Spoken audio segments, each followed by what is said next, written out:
Hello, cruisers. This is Rick Wade, the Texas Cruiser. Let's talk about a little bit of the latest cruise news and specifically on the new ships that are coming.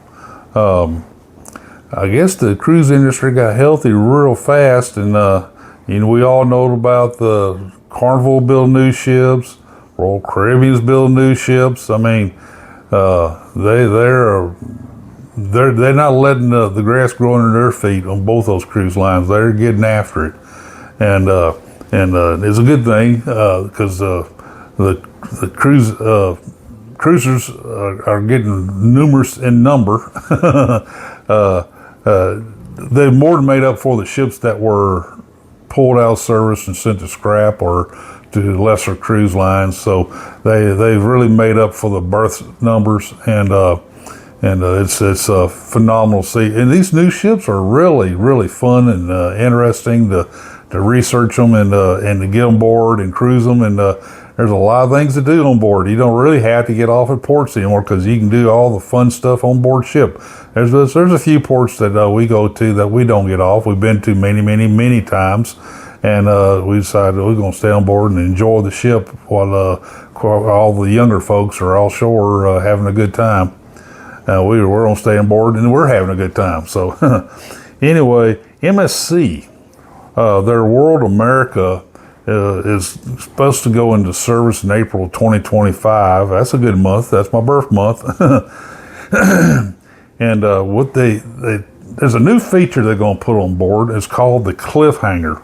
And I'm going to have a picture of it on my here to pop up in a second here. And it's I will post it on my Facebook page, the video on YouTube of how this thing works. This is like a big swing, and this hydraulic driven swing that swings you out over the water, the open water, and it swings you back. So it's going to be fun. It's probably one of those features that I'll be having fun taking videos of, pictures and stuff like that. Not be enjoying it though. That's just something I'm sure the younger venturesome folks will be really looking forward to.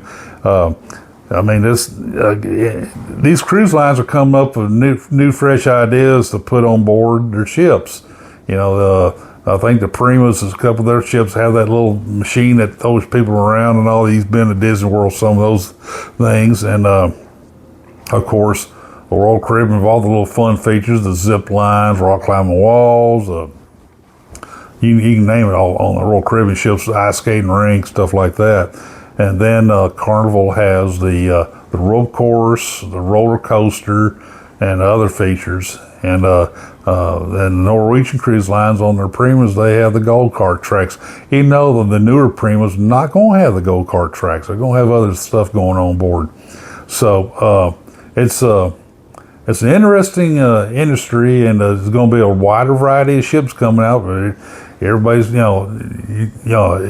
got your Carnival people, you got your Royal Caribbean people, and NCL people, but each other wants to be going to get on each other cruise ships that have all these interesting features. I'm looking forward to getting on Jubilee next January, and enjoying some of my friends told me how much fun they had on that ship, and I'm going to have to get on board and check it out and enjoy some of those features and fun things to do myself. So anyway, that's going to be interesting when it comes out. And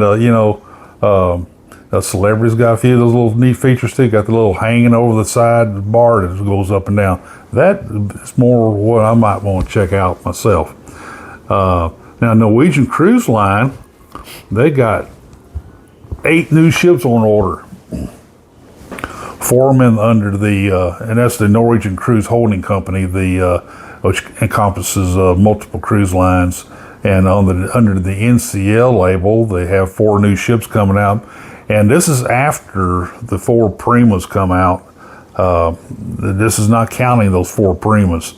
For Prima class ships, as they keep getting bigger and bigger on the Primas, but these ships I think it's going to be a new class, and I haven't heard the name of the class yet, but they are going to be in the 200,000 plus gross tons, which makes it more like the size of the Jubilee, a little smaller than the Oasis class and the Icon, of course. But it's going to be interesting to see what they propose, and they're going to have like a 5,000 guest capacity. The Primas are like in the mid 3,000 range, and so it's going to be interesting. And they're looking to come out 2030, 2032, 2034, and 2036 as they come out when they become ready for service. The Oceania cruise line, they're going to have 286,000 gross ton ships. They're going to be a capacity of 1,450 passengers. They're going to come out 2027, 2029. Oceania, I suppose, is a neat little cruise line and more of a upper range and more of a European style cruising. And that's going to be interesting. And then the Regent class, the Regent 7 Seas cruises, they're going to take 2 ships. They're going to be more than 77,000 gross ton, which is more like 850 passengers. And they're going to come out in 2026 and 2029. There's going to be room for this. Like I said before, we need some smaller ships come out, and then we see Norwegian noticed that too. They are going to build some mega ships. But Royal Caribbean is going, I hope soon, because I'm real curious about it. And I've already heard the name of the class, a Discovery class, at least temporarily. That's what the name of it is. They may change it, or they may stick with it whenever they start rolling them ships out. So, this is going to be more. They're going to be more in the mid-range. It's going to be interesting to see what features they include on them from the more successful Oasis class and Icons on those ships.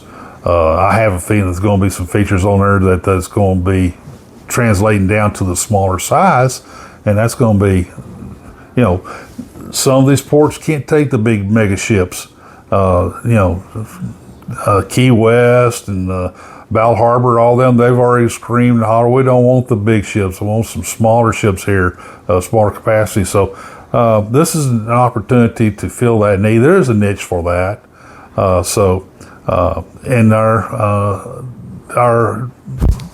the cruise ships that's near and dear our heart, the smaller ships that we all grew up with. I've sailed Rhapsody multiple times. Enchantment I sailed once.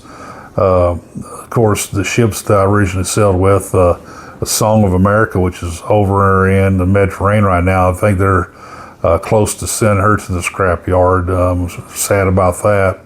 And then the other ship, my wife, I took her on her first cruise on Majesty of the Seas, and I think she's halfway into going towards the breaking yards herself. But the grandeurs, the visions, like I said, the enchantments and all that, they're getting older and older and older. And Royal Caribbean, and going to have to start thinking about it. Carnival, look at Carnival. Their fantasy class used to be one of the most ships they had of any class was in the fantasy class. They're down like 2 ships left, and they're halfway to the breaking yards themselves. So there is a need. Carnival's going to start thinking about it. They haven't alluded to that yet, but I have a sneaky suspicion there's engineers on the drawing boards right now, drawing them up now, and because it's going to have to happen. It's going to have to happen. It's going to have to happen eventually. So anyway, that's fun news I have right now. I'm still waiting to see some more ship movements. Interesting to see, Norwegian Cruise Line canceled some of the calendar on quite a few ships recently, and over the next couple of weeks here, we're going to start seeing or hearing about what the new changes are going to be, where they're going to be putting them, and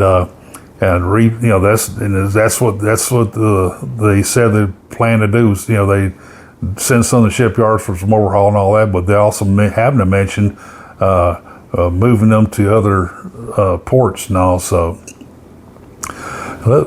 I'm curious to see what that is, and I have a sneaky suspicion that Galveston's going to to have more and Norwegian cruise ships with no gaps in between. Prima has left us for Miami, I believe it is, and it'll be back here in a few months. And then after that, Viva's going to be coming in 2026, I believe. It's January 2026. I'm going to try to get on board that one when she gets here. And there's going to be, NCL's going to be sending, I think, Regal, I can't remember which one it is. They're going to send one of their big ships here, not a Prima class, in between and during the duration and stuff. So it's going to be fun to see that ship here.